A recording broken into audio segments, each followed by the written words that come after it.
Assalamualaikum warahmatullahi wabarakatuh. Perkenalkan, nama saya M. Syaraji, NPM 211215537. Di sini saya akan menyampaikan atau mempresentasikan artikel saya yang berjudul Biografi Singkat Beberapa Perawi dan Ulama Penghimpun Hadis dari kalangan ulama penghimpun hadis terkemuka. Adapun tujuan saya membuat video ini ialah untuk memenuhi tugas yang diberikan oleh Ibu Mardia Agustina, STHI, MPDI.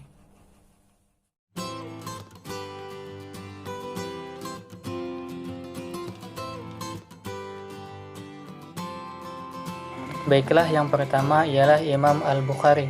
Beliau adalah Muhammad bin Ismail bin Ibrahim bin Mughirah bin Bardizbah. Beliau dilahirkan pada tanggal 13 bulan Syawal tahun 194 Hijriah. Beliau adalah seorang yang alim, imam yang berkunyah Abu Abdullah Al-Ju'fi, dan beliau juga seorang penulis kitab-kitab, diantaranya kitab Al-Bukhari dan berbagai karya tulis lainnya. Pertama kali beliau mendengar hadis adalah pada tahun 205 Hijriah. Beliau menghafal karya-karya tulis Ibnu Al-Mubarak. Beliau sudah cinta dengan ilmu sejak masih kecil dan beliau didukung oleh kecerdasan yang tinggi dalam memperoleh ilmu tentang agama atau tentang hadis-hadis Nabi. Beliau wafat pada malam Hari Raya Idul Fitri pada tahun 256 Hijriah. Selanjutnya yang kedua ialah Imam Ad-Darimi. Beliau adalah Abdurrahman Ibnul Fadil Ibnu Bahram Abdus Somad. Beliau dilahirkan pada tahun meninggalnya Ibnu Al-Mubarak, yaitu tahun 181 Hijriah di kota Samarkandi. Kemudian beliau wafat pada hari Tarwiyah tahun 255 Hijriah ba'da sholat asar. Di antara karya beliau yang biasa kita kenal yaitu Sunan Ad-Darimi. Yang ketiga yaitu Malik bin Anas.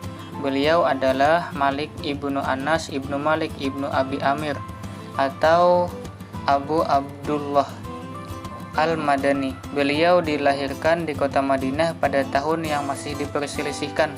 Ada yang mengatakan tahun 90 hingga ada yang mengatakan tahun 97 Hijriah. Beliau wafat pada hari Ahad tanggal 14 bulan Rabiul Awal tahun 179 Hijriah. Karya beliau ialah kitab Al-Manahij. Selanjutnya yang keempat ialah Imam An-Nasai. Beliau adalah Ahmad bin Syuaib bin Ali bin Sinan bin Bahar atau Abu Abdurrahman An-Nasai Al-Qadhi. Beliau seorang penulis kitab As-Sunan dan kitab-kitab yang lainnya. Beliau dilahirkan pada tahun 215 Hijriah. Di antara beberapa guru beliau adalah Qutaibah bin Sa'id, Ishaq bin Rahuyah, Hisham bin Amr. Kemudian beliau meninggal dunia pada hari Senin bulan Safar tahun 303 Hijriah. Selanjutnya yang kelima ialah Ibnu Majah. Beliau adalah Muhammad bin Yazid atau Abu Abdullah bin Majah Al-Ghuzwain. Beliau juga seorang penulis kitab As-Sunan, At-Tafsir, dan At-Tarikh. Tidak terbantahkan lagi bahwasanya beliau adalah seorang ahli hadis. Beliau dilahirkan pada tahun 209 Hijriah. Di antara beberapa guru beliau adalah Muhammad bin Ali At-Tanafasi, Abdullah bin Muawiyah, dan Hisham bin Amr. Kemudian beliau wafat pada 8 hari terakhir bulan Ramadan tahun 273 Hijriah dalam usia 64 tahun. Yang keenam ialah Imam Muslim. Beliau adalah Muslim bin Al-Hajjaj atau Abu Hasan. Mengenai kelahiran beliau, sebagian orang berkata bahwa beliau lahir pada tahun 204 Hijriah. Ada pula yang mengatakan bahwa beliau lahir sebelum tahun tersebut.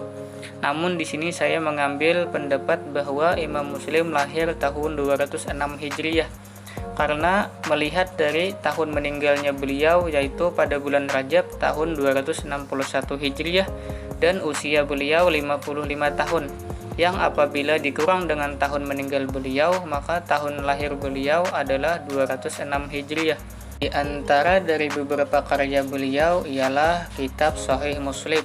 Selanjutnya yang ketujuh ialah Al-Imam Al-Hafiz Al-Faqih, yaitu Abu Daud. Beliau adalah Sulaiman bin Ash'as bin Ishaq bin Bashir. Beliau seorang penulis kitab As-Sunan, yang kitab tersebut sempat dibawa beliau kepada Imam Ahmad. Kemudian Imam Ahmad menilai kitab beliau adalah kitab yang bagus lagi baik. Abu Daud lahir pada tahun 202 Hijriah, kemudian beliau wafat pada tanggal 16 bulan Syawal tahun 275 Hijriah atau tahun 888 Masehi.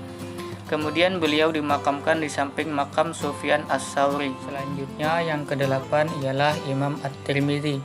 Beliau adalah Muhammad bin Isa bin Sawrah At-Tirmidzi.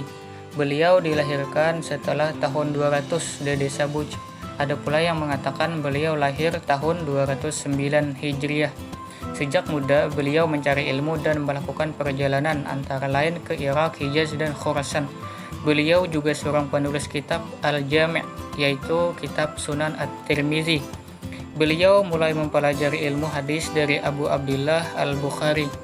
Imam Tirmidzi pula termasuk deretan orang-orang yang telah mengumpulkan hadis, menulis hadis, menghafal hadis, dan mendiskusikan hadis dengan para ulama. Beliau meninggal dunia pada Senin 13 Rajab tahun 279 Hijriah. Yang kesembilan ialah Ahmad bin Hanbal. Beliau adalah Muhammad bin Hanbal bin Hilal bin Asad As-Swaibani Al-Marwazi Al-Baghdadi atau Abu Abdullah. Beliau dilahirkan di Baghdad pada bulan Rabiul Awal tahun 164 Hijriah. Kemudian beliau wafat pada pagi Jumat tanggal 12 Rabiul Awal tahun 241 Hijriah. Di antara beberapa karya beliau yang paling gemilang ialah kitab Musnad Al-Kabir. Demikian yang dapat saya sampaikan. Salah khilaf mohon dimaafkan. Wassalamualaikum warahmatullahi wabarakatuh.